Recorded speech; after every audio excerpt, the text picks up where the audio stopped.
Welcome to the 20th episode of the Influential Wellnesspreneur podcast. My name is Sebastian Hilbert and I'm the Wellnesspreneur expert. I help wellness business owners and therapists to reach ideal clients with an effective online presence. On that journey, I come across some incredible people in the health and wellness industry, and I made it my mission with this podcast to share their story and their knowledge so you can grow your business and learn more about health and wellness.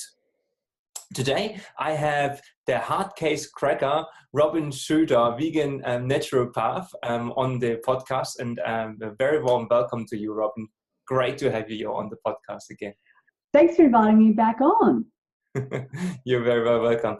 I said again because Robin actually had been the very first interviewee on the Influential Wellnesspreneur podcast, and we back then talked about her story and her passion around health, and as well as how she grew her naturopathy business. And since then, she has been treating my partner, Teresa, and let me tell you, it has been absolutely transformational. My partner Teresa, she went into a bit of a low last year and didn't really know what to do. And since you worked with Robin, I basically have that person back that I fell in love with, and it's absolutely beautiful. So Robin, right now, again, thank you so much for just that already. That's been... It has been a pleasure and a privilege to see Teresa get her health back and just bloom. She's an amazing person, and I just feel really, really excited to have been able to help her. Yeah, and she feels absolutely the same about you. I know you do get nerdy sometimes about the health issues and what's going on out there, and so. But we do. We nerd out together. But that's exactly the reason why I wanted you to have back on the podcast, because I know you really are a bit nerdy about it when it comes to research around health and wellness. That's why you're so knowledgeable around different issues. And just recently, I came across what's in the media at the moment a lot is the ketogenic diet. And as you know, that's why you're here, because I know you have actually created a 5-part series of articles around the ketogenic on your website, empowertotalhealth.com.au. So everything we will talk about today in more detail, you can find on her website. But for all those who may not know Robin yet, let me just quickly tell you what she has done and why she's really the right person to talk to when it comes to things like that. Robin is a university qualified naturopath with a Bachelor of Health Science, and achieved there the Dean's Medal for Outstanding Academic Achievement from the University of England. She also has a Bachelor of Health Science, which she also finished with honors, and that came from the Edith Cowan University. She has a Diploma of Naturopathy from the Australasian College of Natural Therapies. She is an accredited lifestyle medicine practitioner, and she holds a graduate diploma of counseling from the Australian College of Applied Psychology. And she also is into EFT, or some people know it around tapping, because she realized to be really healthy, it's not just about diet and your body, but also about your mind. So you really need to be happy as well to be fully healthy. And that's also one part I really love about her approach. And that's also what really helped with my partner. So again, it's an honor to have you here today, Robin, and to talk about the ketogenic diet.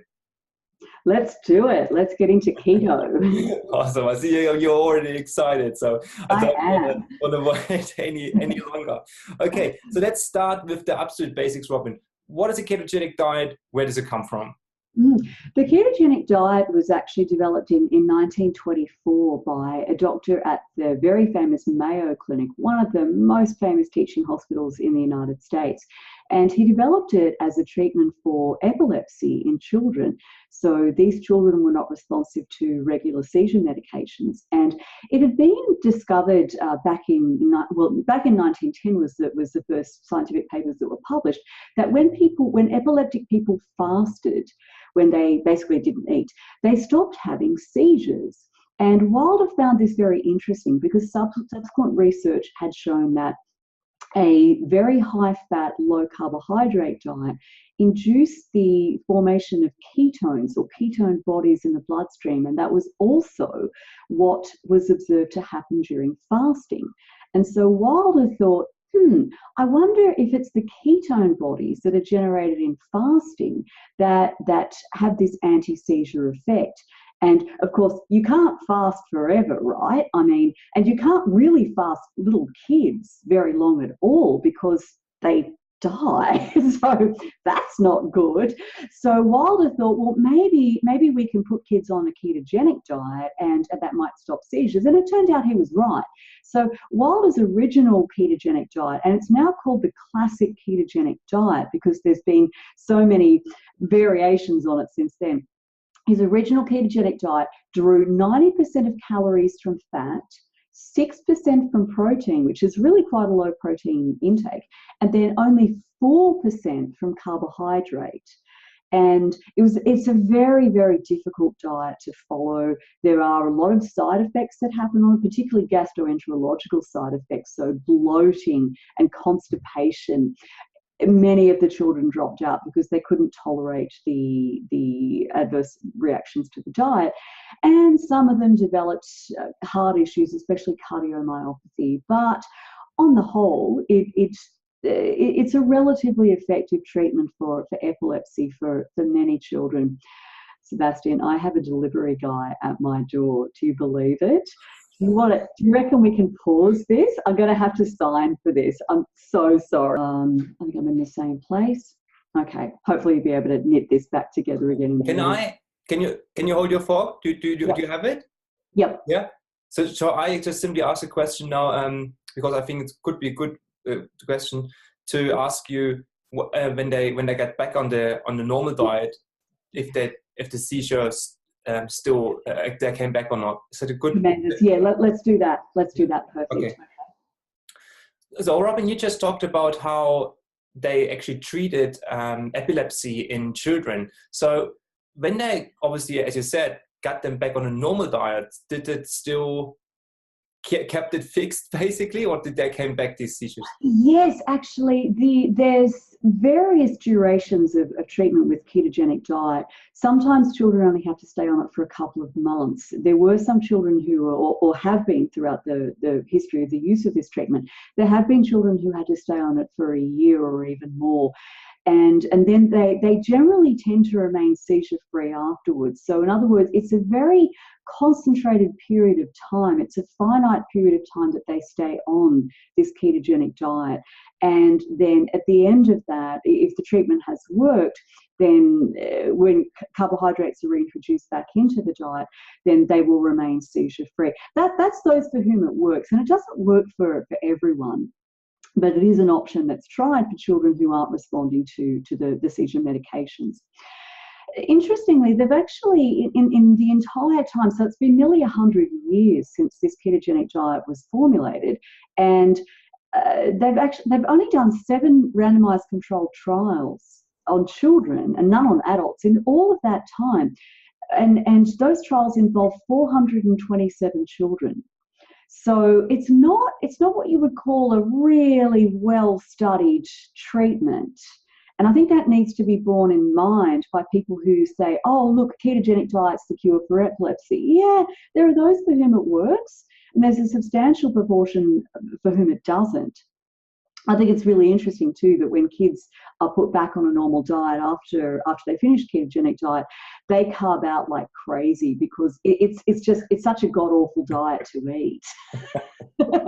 And so they just can't wait to eat carbohydrate food again. They really love it and crave it, which I think is something we'll probably return to as we go along with I'm sure we will. But yeah. You, Robin, I think you mentioned it already, like those ketone buddies. Can you explain a little bit more the role, what they are, or the role they're playing in our metabolism? Yes, let's do that. So under normal circumstances, the brain prefers to use glucose as its primary fuel. And in fact, the brain uses up to 60% of the glucose used by the entire body, even though it accounts for only about 2% of the total weight of the body, if you're not exercising. If you are exercising, then your muscles will use up more glucose. But if you're just sitting around, then your brain is actually hoovering up 60% of the glucose in your bloodstream. It's very metabolically active. The brain can use other fuels. It much prefers to use glucose. So when you eat a meal, a normal meal containing some carbohydrate, your digestive tract will break down, say, starches into glucose and absorb those into the bloodstream. Now, that's what gives you a blood sugar level, and your brain will use that glucose as its fuel. In between meals, the blood sugar level drops, and so the liver releases its stores of glucose, which it turned into glycogen after a meal. So it lets those into the bloodstream so that the brain can continue to have its glucose. If you don't eat at all, or if you don't eat any carbohydrate or very minimal amounts of carbohydrate, your body attempts to mobilize whatever forms of carbohydrate it can. And initially, after the glycogen stores are depleted, then you'll actually start breaking down body proteins, especially muscle, because many of the amino acids in muscle can be converted into glucose. And your body, though, after a couple of days of that, your body says, this is not a good idea. Proteins, like, it's important to hang on to our body proteins. If we lose somewhere around 30% of our body proteins, we die. So within 3 to 5 days, sooner if you're a woman, later if you're a man, of not having any carbohydrate, then your liver will start to turn fats that are released from fat stores or fats that are coming in through the diet. It'll turn those fats into ketone bodies, and they can be utilized by the brain as a fuel. They can be used by other cells as well, including muscle cells. But the brain kind of gets first dibs on these ketone bodies. And the brain still does need some glucose. It needs about 30 grams of glucose a day. And so this will come from further breakdown of muscle proteins, say, if you're fasting. But these ketone bodies can keep the brain going when there's no glucose coming in. So I can use my fat for my brain. That sounds great. Yeah, well, that's basically this being able to go into ketosis kept humans alive in the earlier part of our evolution when there were food shortages. So yeah, it's very important when you've got this whacking great brain that you keep it fed, and the body will throw other tissues under the bus, so to speak, in order to feed the brain. And so when our early ancestors faced times of food shortage, when there was very little food around, or there was food that was very low in carbohydrates. So, humans are primates. In our earlier part of our evolutionary history, we ate a lot of fruits, but there are times of year when fruits are not available. And also when humans were leaving the places we evolved in, Africa, fruit became harder to get. And so humans might have been thrown back on quite low carbohydrate food sources, things like leaves and bark. And in situations like that, then we could rely on this state of ketosis to keep us going until we found some more carbohydrate-rich food. And as soon as you add carbohydrates back into the diet, the brain says, yay, and goes out of ketosis and straight back into burning glucose, because glucose is much the preferred fuel for the brain. It only uses ketone bodies as a backup, not the preferred fuel source. Yeah. So it sounds like this state of ketosis is a little bit like the emergency system of a hospital. It's like a backup kind of system we can fall back onto if the grid basically goes away because of there's a storm or something.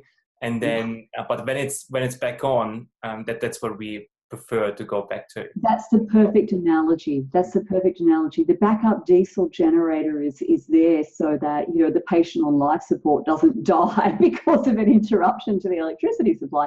But that hospital wants to be back on the grid as soon as possible. And yes, the brain, glucose is like being back on the grid. So it's definitely not a natural state It's not the natural state of human beings. It's actually not the natural state of any animal species to be in ketosis. And this is a myth that you often see on keto websites and blogs and so forth. This idea that carnivores spend most of their lives in ketosis. And it absolutely is not true. Instead, carnivores turn the amino acids that they eat into glucose. It's called gluconeogenesis. That is making new, that's the neo bit, glucose from stuff that isn't carbohydrate. So gluconeogenesis, it can be carried out through turning amino acids. Most amino acids that form proteins can be turned into glucose, and also glycerol, which is the backbone of a triglyceride. So that's the way that fats travel in the bloodstream in the form of triglycerides. When our bodies release fat from fat stores, there are a triglyceride comprises 3 fatty acids, and the muscles can burn fatty acids as fuel. And then there's this backbone of the triglyceride molecule called glycerol, and that can be turned into glucose. Okay, so gluconeogenesis means turning stuff that isn't carbohydrate into carbohydrate.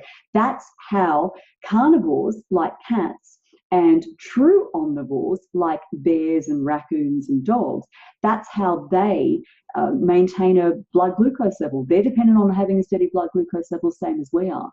It's just that in the absence of dietary carbohydrate, they have to turn other stuff that isn't carbohydrate into carbohydrate. So even when bears, for instance, are hibernating, they do not go into ketosis.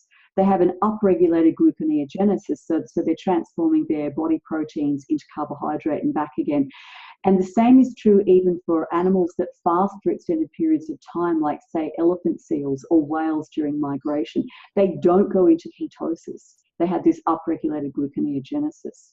Right. So they use the protein in the, as carnivores, the protein in the meat to keep their blood glucose levels appropriate. The only time these animals go into ketosis is when they're starving or when they're seriously ill, or in the case of say, companion animals, they can become diabetic. So that's, these animals are not in ketosis. Right.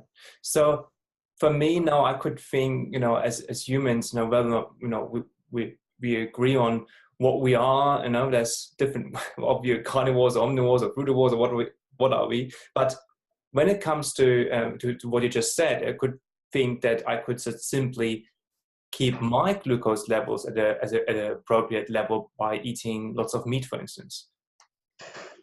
Yes, so the problem with that, and certainly there are human civilizations, human societies that eat a very, very high meat diet, like, say, the Inuit people who, let's face it, and when I say Inuit, it's what's popularly called Eskimos. My understanding is they actually find that term offensive, so their term for themselves is Inuit, so out of respect for them, I will call them Inuit.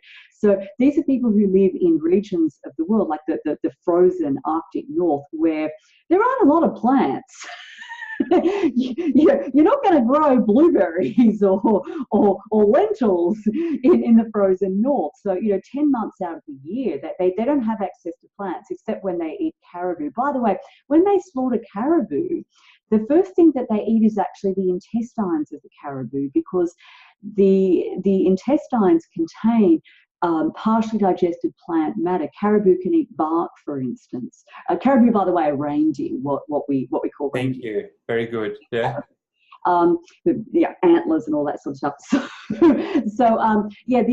Eskimos actually eat these raw intestines, and that's the way they can get a little bit of fiber in their diet and again, some carbohydrate. But a lot of the time they're eating an extremely high fat and high protein diet. And interestingly, Inuit people, I slipped into that bad habit. Inuit people have larger livers than people who are not from that cultural background. So just like carnivores, true animal carnivores and omnivores, which have very large livers in relation to their overall body size, Inuit people have that too, because that's what's required when you're turning amino acids into glucose, because the waste product of that process is ammonia, a highly toxic substance which has to be converted by the liver to urea in order to be excreted. in urine. Okay, so the only way that you can get away with eating such a high protein diet is if you have a liver that is up to that task, and consequently they have evolved over presumably very long periods of time to have this larger liver. But what is really interesting is that Inuit people, and this was discovered back in 1928, Inuit people are very strongly resistant to going into ketosis. So remember, ketosis was understood in the 1920s. That's how Russell Wilder came up with a ketogenic diet for epileptic children. So back in 1928, I actually have the paper that was published by the researchers who did this. They got some Inuit to volunteer for this. These were Inuit who were eating their traditional diet. They had not been westernized. And it was observed that they were not in ketosis on their customary diet. But when they were fasted, which they agreed to, they were fasted for several days, and they did not go into ketosis to nearly the same degree as would be expected from non-Inuit people. Now, it wasn't understood why that was until some years later, but just recently it was discovered that there is a genetic mutation that apparently swept through the entire Inuit population in the space of just a couple of hundred years. It's a mutation in a gene called CPT1A, and has to do with it's a metabolic gene, and it stops them from going into ketosis. So just really take that in for a minute.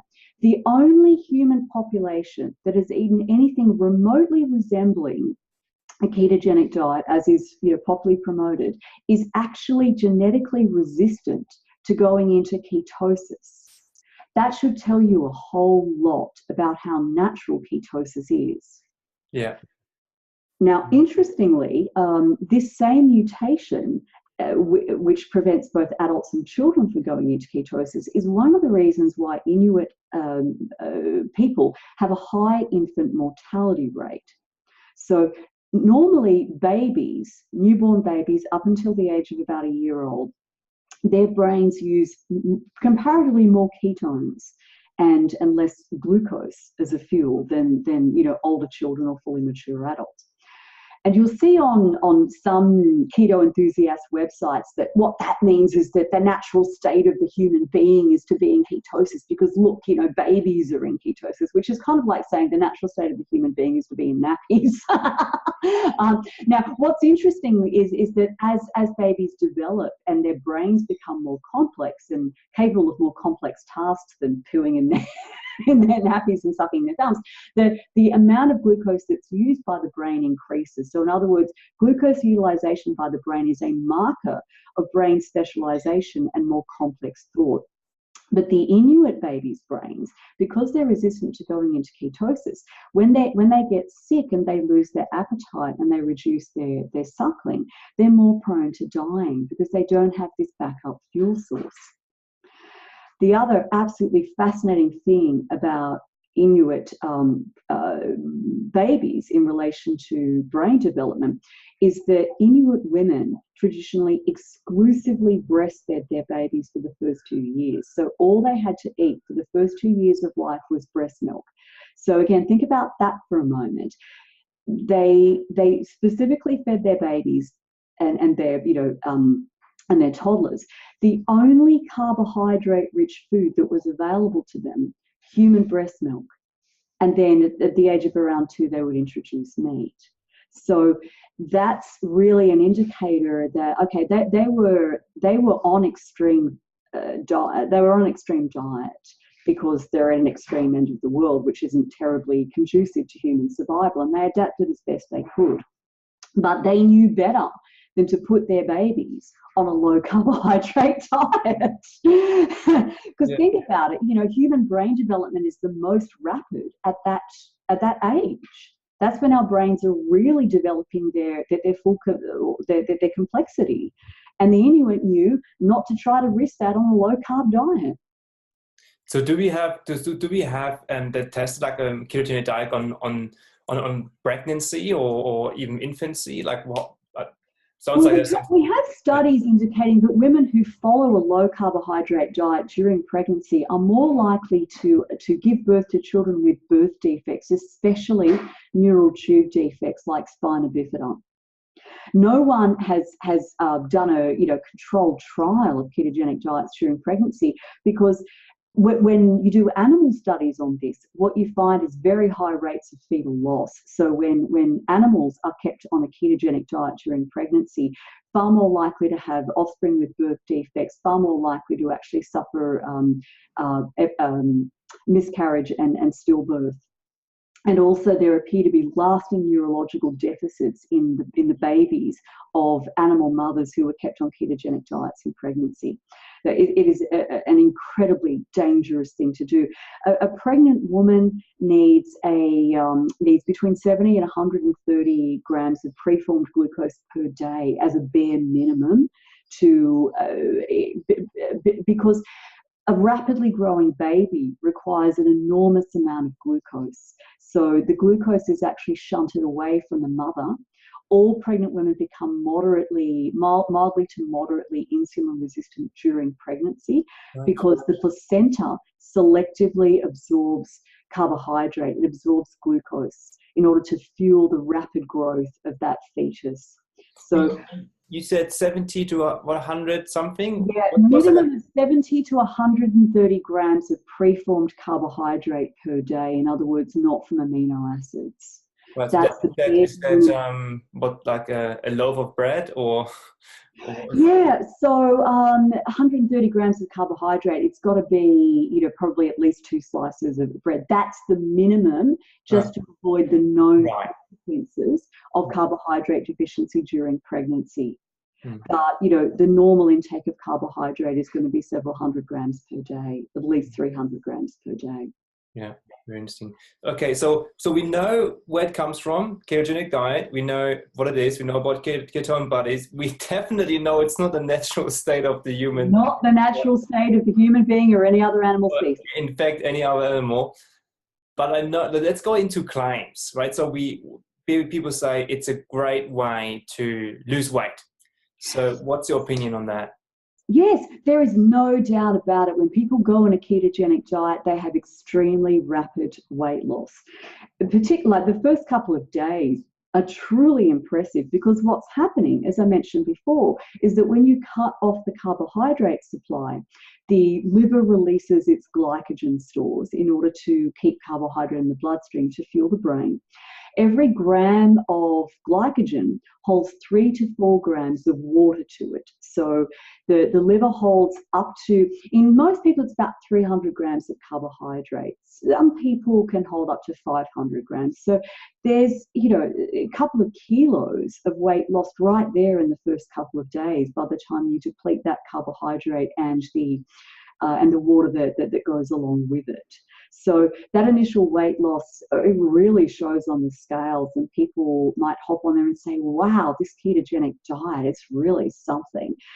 However, the results in terms of weight loss get rather less impressive after that. Now, those people who are a little older, or perhaps have been in the health space a bit longer, might remember the Zone diet, Barry Sears and the Zone diet.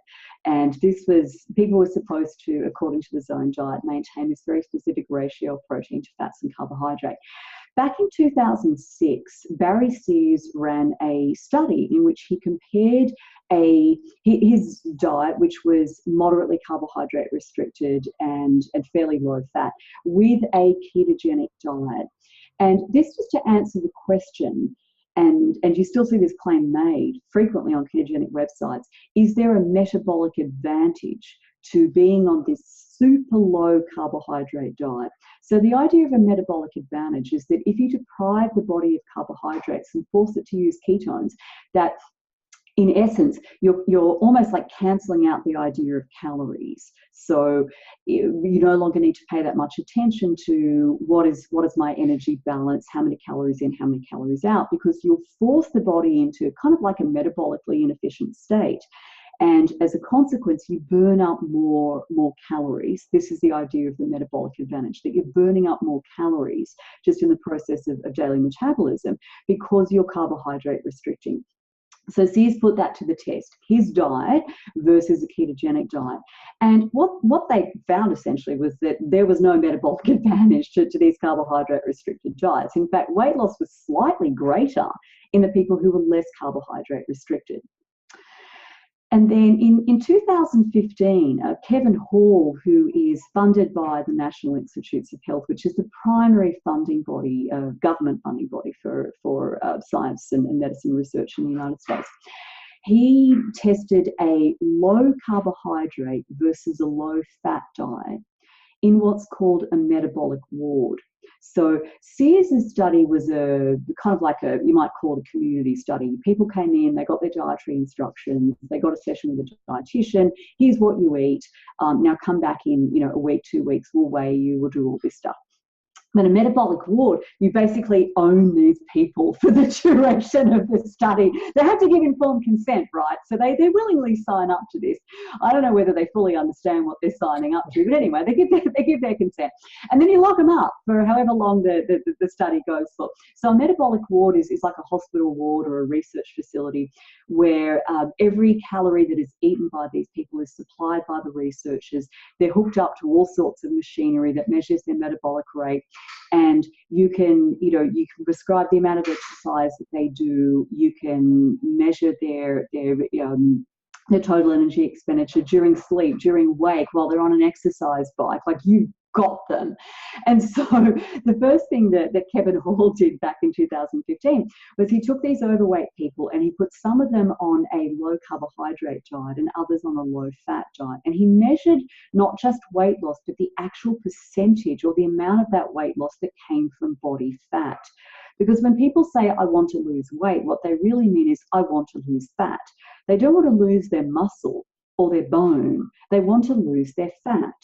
And what Kevin Hall found is that those who are on the low-fat, relatively high carbohydrate diet actually lost more weight from fat.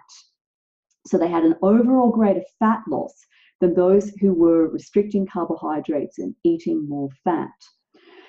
And he was able to measure that through some really, really precise mechanisms. Now, this was despite the fact that those who were on the low-carb, high-fat diet were burning a higher percentage of fat as fuel, okay, which stands to reason, right? I mean, if you don't have a lot of carbohydrate to burn as a fuel, then obviously you'll burn more fat.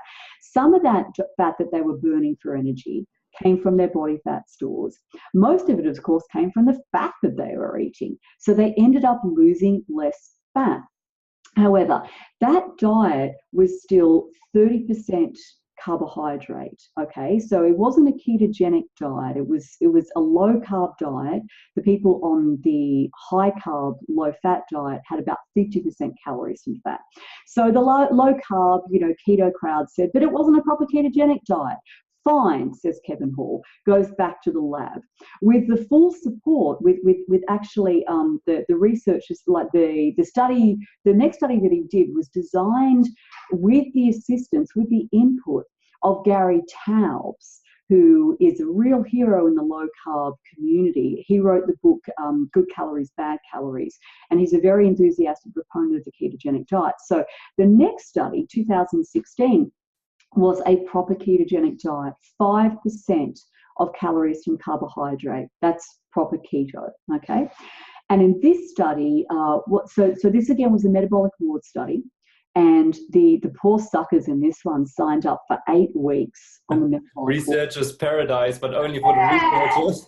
8 weeks, right? Like when people came to visit them, they were frisked at the door to make sure they weren't bringing any food in. It's like a prison setup. It was wild. But they were obese men, and they were like, you know what? If this helps, fine, we'll do it. So the first 4 weeks that they were locked up was the run-in period, and this was a lower fat diet, like 30% fat diet, 50% carbs, 20% protein. And then the second 4 weeks was the ketogenic phase of it. So 5% fat, 20% protein, the remainder, 5% carbohydrate, I should say, 20% protein and the remainder the remainder fat. Sorry, I keep mixing up my macros. Okay, so that was the second 4 weeks. Now, the first 4 weeks of the study was not intended to be a weight loss period, okay? So they were kept on the number of calories which should have maintained their weight.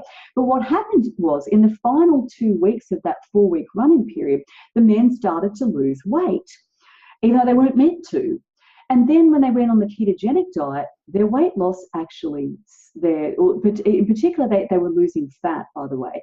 When they went on the ketogenic diet, they had the initial weight loss because of the glycogen depletion, but their fat loss actually slowed.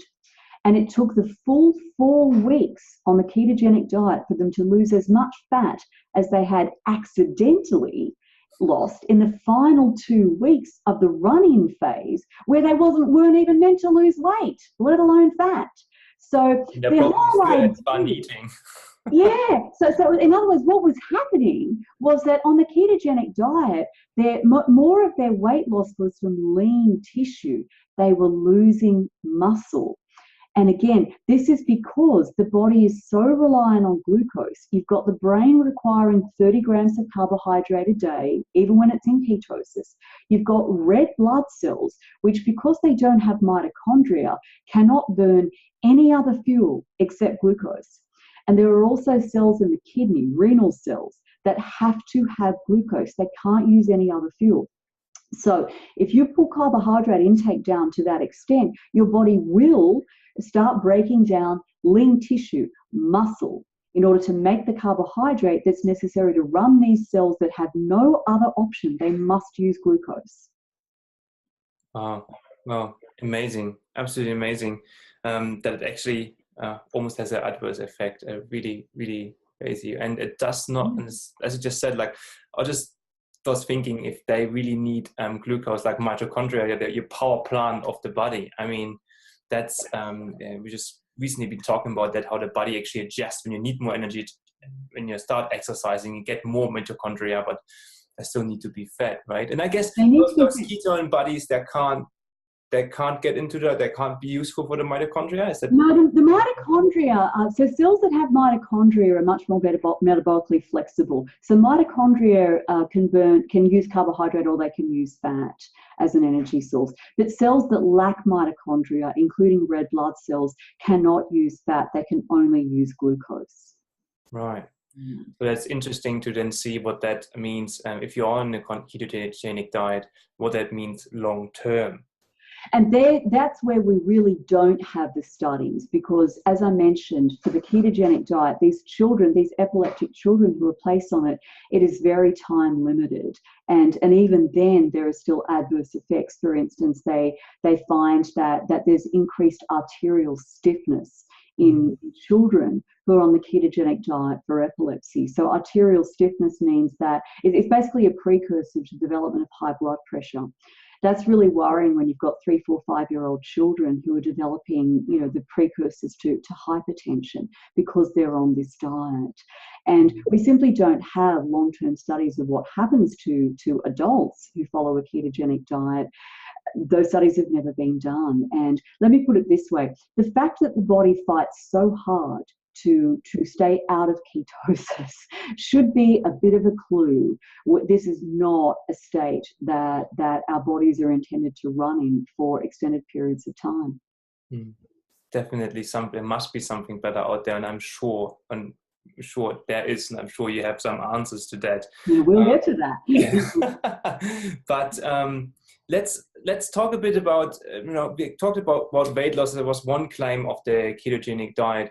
I also know there's a number, what I came across a lot, also read on your blog, is the claim when it comes to diabetes, and that it is helpful with diabetes if you're on a ketogenic diet. To find out how the ketogenic diet impacts diseases such as diabetes, tune in next week and listen to part 2, where Sebastian and Robin dive into understanding the ketogenic diet's impact on diabetes, cancer and diseases. If you would like to find out more about what Robin does, head to www.empowertotalhealth.com.au. The links for Robin's in-depth ketogenic diet series and website, along with her social links, are in the show notes, so check them out. Don't forget to subscribe to the Influential Wellnesspreneur podcast so you don't miss an episode, and get involved in our social community. We look forward to seeing you next week for part 2 with Robin. Until then, have fun.